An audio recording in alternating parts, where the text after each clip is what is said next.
Magandang araw po, welcome po sa aking channel, Love9 TV.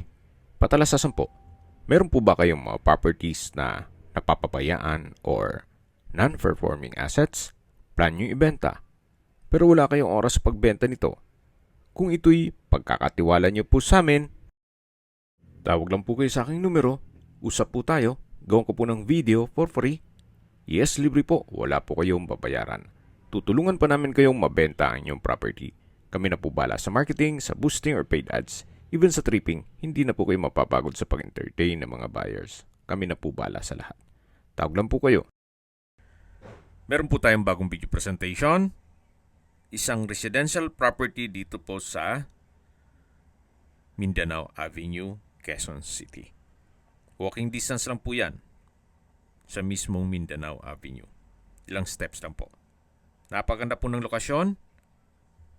At ito po yung may lot area na 240 square meters at may frontage na 20 meters.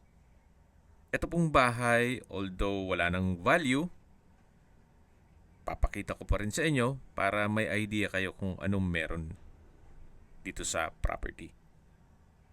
Livable pa naman po ito, pero hindi na po may iwasan ang mga komento na kesyo it's an old house, so lupa na lang. Opo, literal na lupa na lang ang binebenta dito.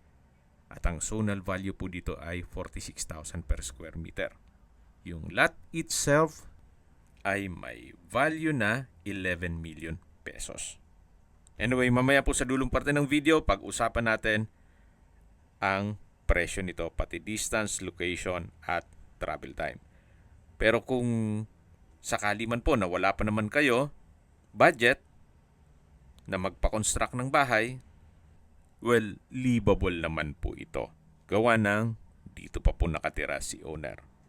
At tungkol naman po sa dokumento nito, ito'y titulado, kaya wala po kayong maging problema sa documentation o sa transfer ng title. Ito po yung living area. Then open concept lang po, walang partitions. At dito naman po yung dining area. Meron pong steel window sa dulo, sa likod ng display cabinet. Then meron pong access door naman papunta sa kitchen. Ito po yung hallway papunta sa mga kwarto. Mamaya check natin yan. Yan po yung tinutukoy ko na steel window. At dito po yung kitchen. Na may kitchen countertop, may kitchen cabinets, range hood, stainless sink with faucet, at doon naman po sa dulo ay may access door papunta sa likod ng bahay. Malaki naman po ang espasyo nito kaso medyo makalat lang. Anyway, ito po yung kitchen, then dito naman po yung dining area, at matatanaw naman natin yung living area. Ito po yung hallway papunta sa 3 kwarto. Check po natin itong first bedroom. Naka solid wood door. Then malaki naman ang espasyo. May wardrobe sa dulo.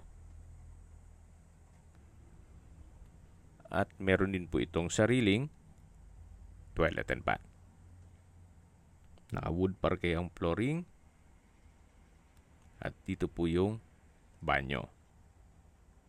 Naka-tile bathroom wall, then water closet with bidet, then meron pong hand wash basin, shower curtain, at bathroom window.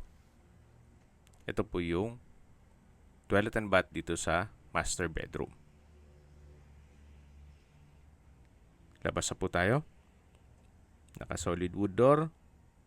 Then dito naman po yung hallway papunta sa 2 kwarto. Then meron din pong common toilet and bath.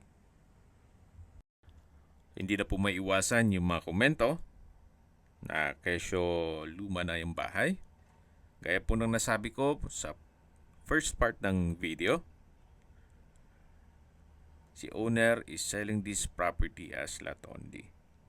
Pinakita ko lang po sa inyo kung anong meron dito sa loob ng bahay na kung saan ito'y livable pa naman. Nasa inyo naman po yan kung gusto nyong ipa-demolish, then tayuan nyo ng bagong townhouse o bahay, then i-resale nyo. Ang pinag-uusapan po natin dito ay yung location ng property. Napakaganda po, napakalapit po sa lahat. At habang naglilibot po tayo, pag-usapan na natin ang distance, location at travel time. Mula po sa Cherry or SM, ang distance is 1 kilometer. Actually, pwedeng lakarin. 1 kilometer lang po mula po sa SM, Cherry, at ang travel time is 4 minutes. Malapit din po ito sa SM North EDSA at Trinoma, pati sa SNR membership shopping. Ang distance is 2.5 kilometers at ang travel time is 8 minutes. Mula naman po sa Veterans Memorial Medical Center, ang distance is 2.9 kilometers at ang travel time is 10 minutes. Mula naman po sa Metro North Medical Center, ito po'y 4 minutes walk lang. At yan po yung lagi kong binabagit sa aking video na dapat nyo i-consider sa paghanap ng property, yung meron pong malapit na hospital. Hindi ko naman po sinasabing sakitin kayo. Yan naman po'y for emergency purpose lang naman. At mula naman po sa airport, ang distance is 28 kilometers at ang travel time is 45 minutes. At ito po yung setback dito sa likod ng bahay. Okay, sa presyo na po tayo. Ang asking price po ni owner dito ay 12.8 million pesos net. Ibig mong sabihin, si buyer na po ang sasagot sa lahat ng taxes at expenses with regard to documentation. Again, si owner is selling this property as lot only. Kung meron man po kayong nakitang old structure, depende na po yan sa inyo kung i-restore ninyo, gawa ng livable pa naman yan. Kung may ibang katanungan po kayo, tawag lang po kayo sa aking numero. At sa mga kababayan naman natin nasa ibang bansa, meron po akong WhatsApp, Viber, at Telegram. Same number lang po, 0917-316-3399.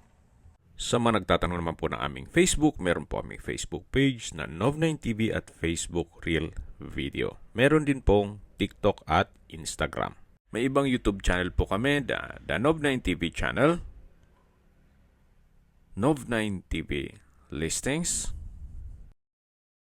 Nov9TV On The Spot, Nov9TV Updates.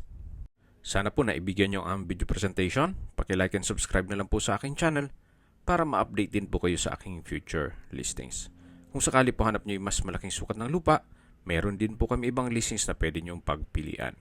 Huwag po kayong mag-atubiling tumawag sa amin. Then, let us know your budget para malaman namin kung anong property pwede naming ilog sa inyo. Sa lahat pong viewers, subscriber at nagtiwala po sa amin, salamat po sa suporta. Ingat po kayo lagi at yung pamilya. Maraming salamat po.